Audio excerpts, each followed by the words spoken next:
একই অ্যাকশনে ব্যাটিং এ দাঁড়িয়েছে। চমৎকার চমৎকার। মাঠে যাদের বাংলাদেশের জার্সি গায়ে দেখতে পাচ্ছেন তারা আসলে কেউই বাংলাদেশি নন। ব্যাটিংয়ে স্ট্রাইকিং পজিশনে ব্যক্তিটি হলো বাংলাদেশে নিযুক্ত যুক্তরাষ্ট্রের রাষ্ট্রদূত পিটার হাস এবং নন স্ট্রাইক পজিশনে যুক্তরাষ্ট্রের দক্ষিণ ও মধ্য এশিয়া বিষয়ক সহকারী পররাষ্ট্রমন্ত্রী ডোনাল্ড লু। কিন্তু হঠাৎ কেন তাদের মাঠে ক্রিকেট খেলতে নেমে যাওয়া মনে প্রশ্ন জাগতেই পারে। এর অবশ্য কারণও আছে। প্রথমবারের মতো যুক্তরাষ্ট্রে অনুষ্ঠিত হতে যাচ্ছে ক্রিকেটের কোনো বিশ্বকাপ, সেখানে যে খেলতে যাচ্ছে বাংলাদেশ, তাই বাংলাদেশ দলকে শুভেচ্ছা জানাতেই বাংলাদেশে নিযুক্ত যুক্তরাষ্ট্রের এম্বাসির এই আয়োজন। অনুষ্ঠানে সাকিবের আসার কথা থাকলেও রাতে বিশ্বকাপ মিশনে উড়াল দিবে তাই আসতে পারেনি। সাকিব অনুষ্ঠানে না আসলেও বাংলাদেশ নারী দল এসেছিলেন। আরও এসেছিলেন বিসিবি নারী উইংয়ের head of operations Habibul Bashar Sumon ও নারী আম্পায়ার সাথীরা জাকির জেসি। নারী দলের সাথে পিটার হাস ও লুর ফটোশুটের মাধ্যমেই অনুষ্ঠানের শুরু হয়। তারপর এই দুই আমেরিকান একটি ম্যাচও খেলেন নারী দলের সাথে। দুই আমেরিকান ক্রিকেট ভালো না বুঝায় মাঠে জ্যোতিরা দেখিয়ে দেন কিভাবে প্যাড গ্লাভস পরতে হবে। ব্যাটিংয়ের পর তাদের বোলিংও দেখা যায় বল করতে। বাংলাদেশ দলের ক্যাপ্টেন নিগার সুলতানা জ্যোতির একটি বিশাল ছয় দেখে তারা বিস্মিত হন এবং জ্যোতির সেই ছয় রিভিউতে আবার দেখানোর জন্য আম্পায়ার সাথীরা জাকির জেসির কাছে আবেদন করেন। ম্যাচ শেষে গণমাধ্যমের মুখোমুখি হয়ে লু জানান এই আয়োজনে তার ভালো লাগার কথা। জানান নিজ দেশে অনুষ্ঠিত হতে যাওয়া বিশ্বকাপের জন্য সাকিবদের শুভকামনা। Bangladesh is cricket crazy. আমরা নারী ক্রিকেট দলের ম্যাচ উপভোগ করেছি।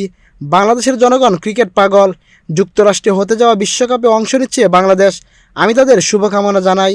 ওয়েস্ট ইন্ডিজের সাথে যৌথভাবে টি-20 বিশ্বকাপ আয়োজন করতে পেরে আমরা অনেক খুশি, কারণ এই আয়োজন মার্কিন যুক্তরাষ্ট্রে ক্রিকেট খেলাটির জনপ্রিয়তা বাড়াতে সহায়ক ভূমিকা পালন করবে।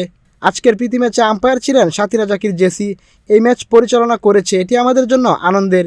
বাংলাদেশ দলের জন্য আমাদের শুভকামনা রইল। Bangladesh is cricket crazy and we love to be part of the sport with all of you.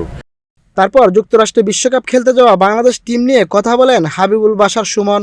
Suman বলেন, টিম যখন হয় তখন দু একটা অপশন নিয়ে তো কথাবার্তা সবসময় হয়, সেটা সবসময় হয়ে আসছে, সেটা শেষ হয়ে আসবে, হয়তো ভবিষ্যতে হয়তো হয়ে আসবে।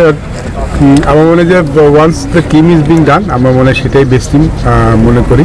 হ্যাঁ, দু একটা জায়গা নিয়ে আমরা কনসেন্ট্রেট করতেই পারতাম, বিকজ আমরা একজন বোলিং অলরাউন্ডার অনেকদিন ধরে খুঁজছিলাম, fast bowling allrounder. Saifuddin injury কারণ অনেকদিন বাইরে ছিল, তিনি ফিরেছিলেন, ডোমেস্টিকে মোটামুটি পারফর্ম করেছেন, বাট সাইফুদ্দিনের মূল ইস্যু ছিল আসলে ফিট কিনা। আমার মনে হয় ইজ ফিট। সেক্ষেত্রে সাইফুদ্দিনকে একটু বিবেচনা করা যেতে পারতো, বিকজ ওর অলরাউন্ডার অ্যাবিলিটি আমরা একটু কাজে লাগাতে পারতাম।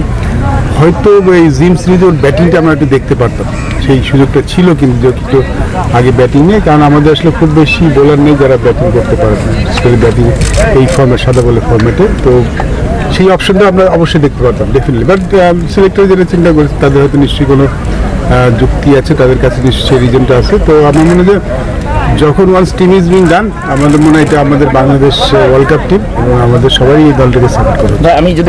সাকিব শান্তদের বিশ্বকাপে ভালো খেলতে শুভেচ্ছা জানিয়েছেন বাংলাদেশ নারী দলের ক্যাপ্টেন নিগার সুলতানা জ্যোতিও। দেখেন, 4টা ম্যাচ এভাবে কাউন্ট করে না, যদি ম্যাচ বাই ম্যাচ প্ল্যান করে খেলতে পারে বাংলাদেশের শক্তি সামর্থ্য অনুযায়ী এবং বেটার যদি প্রিপারেশন নিতে পারে, এবং ইউএসের সাথেও আমরা 3টা ম্যাচ খেলবো, সো ওখানকার উইকেট সম্পর্কে একটা ধারণা হবে। বাট টোটালি দেখেন, যে কোনো ফর্মেটে কিন্তু টিম, বলবো যে টিম পারফরমেন্সের উপর ডিপেন্ড করে। যদি টিম বেটার ওয়েতে নিজেদেরকে এক্সিকিউট করে পার্টিকুলার ডেতে, অবশ্যই ভালো খেলার সম্ভাবনা থাকে। আরও একটি বিশ্বকাপ মিশন বাংলাদেশের, কত আয়োজন, কিন্তু সাকিব মাহমুদুল্লাহরা পারবে তো দেশের জন্য ওই ট্রফিটা নিয়ে আসতে? মোহাম্মদ রাজন, স্পোর্টসমেল 24।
Okay, ছবি শেষ. Now the match will start.